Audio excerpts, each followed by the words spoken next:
Hello, ladies and gentlemen, and welcome to another edition of the Wilds War Cry. I'm your host, Stephen Wilds.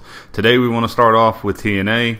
Actually, it was all around a pretty good show. Nothing really to complain about, but nothing special. I think I'm just excited that he's not Willow anymore. And that was actually a pretty good match. Some of the spots he was doing, like crazy Jeff Hardy's back. Anyway, that's a good thing. I don't really care about the six-sided ring. I like the six-sided ring in the beginning because it kind of helped them stand out. It was a little bit different. I know some of the high flyers and stuff like that, it's a shorter, bounce and you get used to it, whatever. That's great. I don't really care. They could fight in an oval for all I care, and I don't know how that would work actually. But the point is, if the wrestling's good, I'll watch it.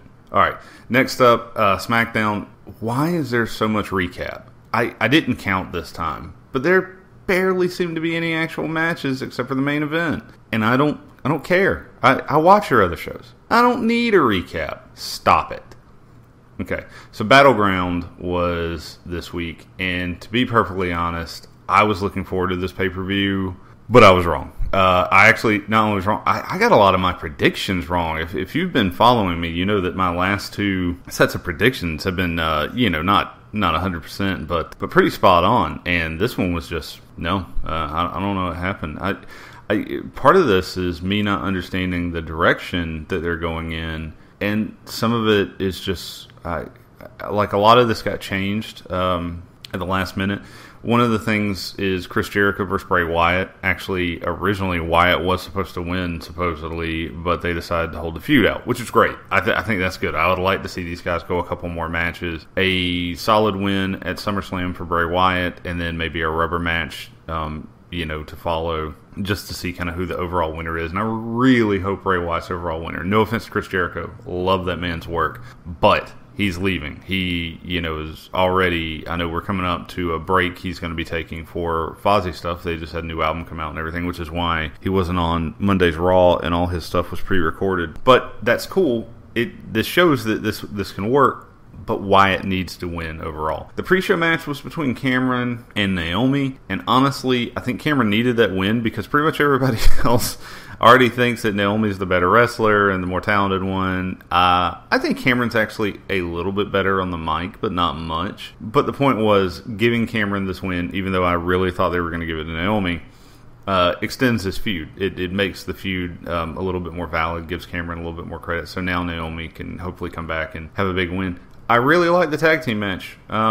What can you say when pretty much everyone is like, this is the best feud going on right now for physical competition? But I'm not sure what they're doing. I really think they need to go ahead, maybe at SummerSlam. I'm going to say at SummerSlam, they go ahead and give the Wyatts, so Harper and Rowan, the belts. And then in my dream world, as I said under my prediction game thing, they'll trade it back and forth. Like, hopefully not too much because you don't want to stack up the numerical times holding the belts too much. But, back in the old days, people would trade belts back and forth. And it was a long, year-long feud. And I'm not saying this one needs to be a year long, but right now this is gold. And I hope they keep these two together for a little bit longer and have the Wyatts win. And then maybe at the end, have the Usos get the belts back or have them shift back and forth. Who knows? You could do a lot with this. WWE could really be milking this because it's good. It's good stuff, and I don't know why I don't know. The WWE Divas title match was fine, but I'm going to get more into that when we talk about Raw. Swagger vs. Rusev was very predictable but fun. That's how it's going to be. The Ambrose Rollins thing was cool, but I think they just did that because they realized, hey, we want to extend this feud out a while, and so we don't want them just to have like a straight up fight, and we don't want a clear winner or loser, except, the winner obviously was Rollins, which I guess that by the count out, but, none of the fans are going to see it that way. So they can extend this out further. They can make this work. I already talked about Jericho and Wyatt, which great match. And I was shocked Jericho won. That was one of the ones I guessed incorrectly, but I was pleasantly surprised and would have gladly. I'll give up that point to see that. The Battle Royal was actually a lot of fun. I like that they continued some of the smaller feuds in there, like with Big E and Kofi against Cesaro. Man, poor Ziggler. I thought, I'm not gonna lie, I saw the Miz slide out from under, and I was just like, well, that's not going to be good. But I thought maybe Miz will come back in, try something shady, and then actually my original pick for that was Cesaro, and part of the reason behind that, as I said, and I stood by this, a heel was going to win that belt again. For whatever reason, they really like Barrett, doing his heel gimmick with that belt. And I also thought, Sheamus is a face, and it just seems like a heel would have been the likely choice for that. And, at least I got that part right. I'm not going to really talk about the main event. It wasn't bad. It was just predictable. We all knew Cena was going to win. I didn't hate it. It didn't ruin the pay-per-view. The pay-per-view was just kind of bland. It was very meh. When your Monday Night Raw following was more entertaining than your pay-per-view, you're probably doing something wrong. Either that or you care more about TV ratings than you do pay-per-view ratings. And before we get too far off that subject, that's actually not a bad point. If you read some of the articles lately, I think they do. See, they already have you locked in this 6-month contract for the network. So what does that matter, right? It's they don't need to do as big of a show on the pay-per-view. What they are going to need to do, and what's going to be interesting about SummerSlam, and I'm sure we're going to talk about this a lot more in the coming weeks, is that SummerSlam is the last pay-per-view for a lot of these people. So basically, there's two things that they have to do very well. SummerSlam should be good. One is SummerSlam. It's one of your biggest pay-per-views. Two, it's going to be the last pay-per-view that a lot of people are going to get on this contract and might help them decide whether or not they want to sign back up again. Three, the build-up to the following pay-per-view, which I believe is Night of Champions, don't quote me on that, that's going to be very important too. So it'll be interesting to see what they do with it. Cena winning did not. It just made sense, So don't hate. Anyway, all right. So let's go to Raw. And first of all, let's talk about the Diva thing, because I was talking to Vicky Earls about how I loved Paige's heel turn. She said it was needed.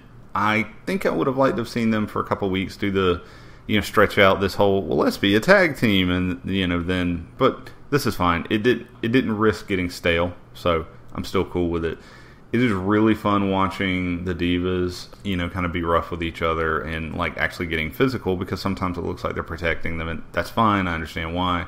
But you can have some really good Divas action if you kind of let them go for it. And tonight on Raw, in the Nikki Bella thing, it looked like they were being a little bit rough and throwing each other around. And then when Paige threw AJ over that table, I was, it was a good moment. And I'm totally behind this now.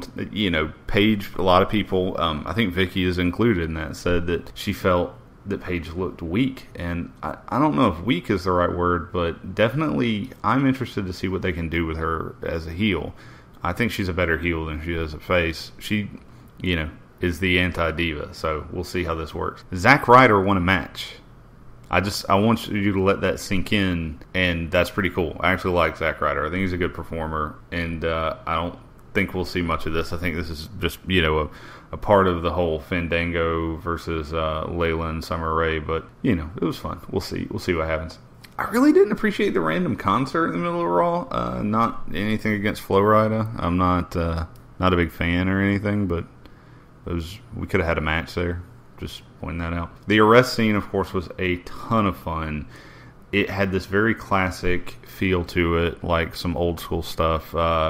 I really enjoyed all of that, actually. And Stephanie McMahon, works her ass off. Let's be honest. She's out there trying to sell just as much as some of those other people. I liked it. I liked it a lot. The last thing I want to kind of mention about Raw, as far as matches and stuff goes, is Cesaro versus Ambrose was a beast of a match. And can we please see these two fight again? That is my request, because I was hooked. I don't think I turned away from the television the entire time that was running. So good job. Kudos to you guys. I want to see more. Great work. The big thing about Raw is that I pointed this out to a couple people. They ended on a promo, which is something they haven't done for a very long time, at least that I can remember. The last memorable time they did that was when the whole John Cena Rock stuff, and even their promos, I believe, ended at least with a little bit of physical altercation, except for one time. But now we have Heyman and Lesnar coming out, and he has so much heat from breaking the Undertaker streak that it felt like a good, strong promo and a good, strong build, and I'm going to go ahead and call it. I think Lesnar's got this. I think Lesnar is going to beat John Cena. I think Cena was the champion we needed. right now to do this transition thing since what happened with Daniel Bryan. He is he's a great fall to throw the belts on because he's so hot, so big. A lot of the audience, he's so polarizing at points, but a lot of the audience still loves him. And as much as people are going to complain and whine on the internet, like Triple H pointed out, it wasn't a bad choice. So, I want Lesnar to win, and I think this will be a little bit more satisfying if Lesnar does win. And I don't even like Brock Lesnar. I hate Brock Lesnar. But I want to see him beat John Cena. And I want to see him be champion for a little bit because I think there's some really interesting stuff that they can do with that. But anyway, question of the week. Is it weird that I want to see more Miz versus Ziggler? Because I actually thought they did a really good job. And a lot of people hate on The Miz, but I've actually liked The Miz for the majority of his career. Pretty much ever since he teamed up with John Morrison, I've been a Miz fan. Or a Misfit, whatever. But my question this week is, do you want to see more Miz versus Ziggler? Or what do you think they should do with The Miz to improve him? Anyway, that's going to be it for today. If you want to, tell me your opinions, you can leave comments on the YouTube video, on the site, or you can find me on Twitter @StephenWilds. And until next time, this has been the Wilds War Cry.